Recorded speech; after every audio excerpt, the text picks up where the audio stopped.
നീ കല്യാണം വേഗം വേണമെന്ന് ആവശ്യപ്പെട്ടില്ലേ? ആവശ്യപ്പെട്ടു. അപ്പൊ നിത്യ എന്ത് പറഞ്ഞു? അത് സാറേ, നീയല്ല, അമ്മയാണ് ഉത്തരം പറയേണ്ടത്. നിത്യ എന്ത് പറഞ്ഞു എന്ന് എനിക്കറിയില്ല.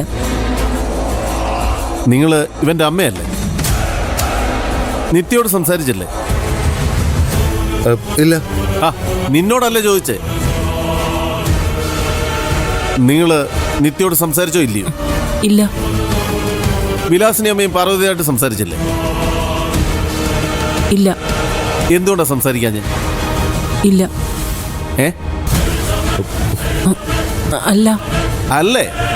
ഇല്ല. നിങ്ങൾ എന്തൊക്കെയാ പറയുന്നത്? സ്വന്തം മകന്റെ കല്യാണത്തെക്കുറിച്ച് പെണ്ണിന്റെ വീട്ടുകാരുമായിട്ടോ പെണ്ണുമായിട്ടോ ഒരമ്മ എന്ന നിലയിൽ നിങ്ങൾ സംസാരിച്ചില്ല എന്ന് പറയുന്നത് വിശ്വസിക്കാനേ കുറച്ച് ബുദ്ധിമുട്ടുണ്ട്. നിങ്ങൾ സംസാരിച്ച് കാണും. നിങ്ങളെന്നല്ല, ഏതൊരമ്മയും സംസാരിക്കും.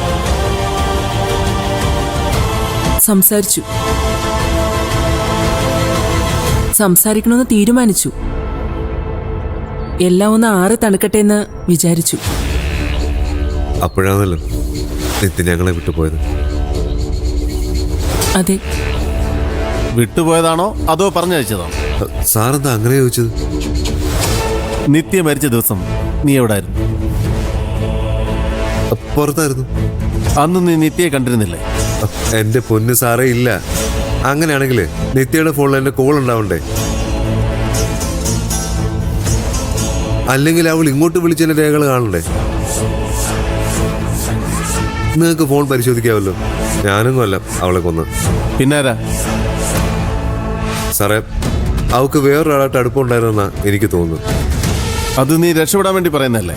അല്ല സാറേ, അങ്ങനെ ഉണ്ടാവാൻ ഒരു സാധ്യതയുണ്ട്. നിങ്ങൾ ആ വഴിക്കൊന്ന് അന്വേഷിച്ചു നോക്ക്. ഏത് വഴി അന്വേഷിക്കണമെന്നേ ഞങ്ങൾക്കറിയാം. നിന്നെ പലർക്കും സംശയമുണ്ട്. നീയാണ് ഈ കൊലപാതകത്തിന്റെ പിന്നിലെന്ന് ഞങ്ങൾ ഇതുവരെ വിശ്വസിച്ചിട്ടില്ല.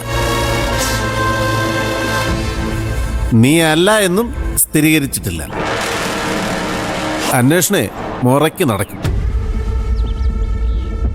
നിന്നെ സംശയിക്കേണ്ട എന്തെങ്കിലും സാഹചര്യം ഉണ്ടായാൽ നിന്നെ പൊക്കിയിരിക്കും. അങ്ങനൊന്നും വേണ്ടി വരില്ല സാറേ. ഞാൻ ഒരിക്കലും അങ്ങനെ ചെയ്യില്ല. കെട്ടാനിരുന്ന പെണ്ണാ സാറേ നിത്യ. അങ്ങനൊരു പെണ്ണിനെ ഏതെങ്കിലും ഒരാണ്, അതും ഈ രീതിയിൽ. ഇല്ല സാറേ, എന്നെ വിട്ടേക്ക്. സാറ് വേറെ വഴിക്ക് അന്വേഷിക്കും, കിട്ടും.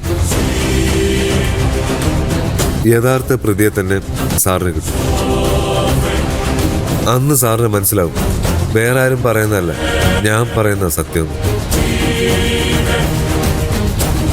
അതെ സാറേ, അതാ ശരി.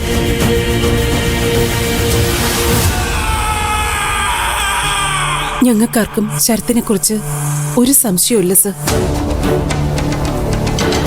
മനഃപൂർവ്വം അവനെ കൊടുക്കാൻ വേണ്ടിയാ ദേവികയും മനോഹരേട്ടനും ഇങ്ങനെ ഓരോന്നൊക്കെ പറയുന്നത്. നിത്യാന്ന് വെച്ച ജീവനായിരുന്നു ശരത്തിന്. തിരിച്ചു അങ്ങനെ തന്നെയായിരുന്നു. ആദ്യകാലത്തെ ഈ ദേവിക എന്ന് പറയുന്നവളെ കണ്ണെടുത്താ കണ്ടുകൂടായിരുന്നു നിത്യമോക്ക്. പിന്നെയാ ദേവിക പറയുന്നത് മുഴുവൻ അവളങ്ങ് കേൾക്കാനായിട്ട് തുടങ്ങിയത്. അതോടെ അവളുടെ നാശവും തുടങ്ങി. എന്ത് നല്ല കുട്ടിയായിരുന്നു എന്നറിയോ എന്റെ മോള്. അവസാനായപ്പോഴേക്കും അവള് ഞങ്ങള് പറയുന്നതൊന്നും വിശ്വസിക്കാതെയും അനുസരിക്കാതെയും ആയി. അങ്ങനെയാ ശരത്തിന്റെ കാര്യത്തിലും അവൾക്ക് എതിരഭിപ്രായം ഉണ്ടായത്. അത് ശരി. അപ്പം ആ കുട്ടിക്ക് അങ്ങനെ ഒരു അഭിപ്രായം ഉണ്ടായിരുന്നു അല്ലേ? വരുത്തിയതല്ലേ. ഏത് നേരം നോക്കിയാലും അവന്റെ കുറ്റം പറയാനേ ദേവികയ്ക്ക് നേരമുള്ളൂ. പാവം എന്റെ മോള് ദേവിക പറയുന്നത് മുഴുവനും സത്യമാണെന്ന് വിചാരിച്ചു. ഉള്ളത് പറയാലോ സാറേ, ദേവിക ഈ വീട്ടിലില്ലായിരുന്നെങ്കിൽ ആ കല്യാണം മുടങ്ങില്ലായിരുന്നു. ഈ കുടുംബം എങ്ങനെയെങ്കിലും നശിപ്പിക്കണം, അതാണ് സാറേ ദേവികയുടെ ലക്ഷ്യം. നിത്യമോക്ക് ദേവികയുടെ ഉള്ളിലിരിപ്പ് എന്താന്ന് അറിയില്ലായിരുന്നു. അത് വെറുതെ. നിത്യക്ക് ദേവിക ചേച്ചി ആരാണെന്ന് ശരിക്കും അറിയായിരുന്നു. അതെങ്ങനെ നിനക്കറിയാം? നീ നിത്യമായിട്ട് സംസാരിച്ചിട്ടുണ്ടോ? എനിക്കറിയാം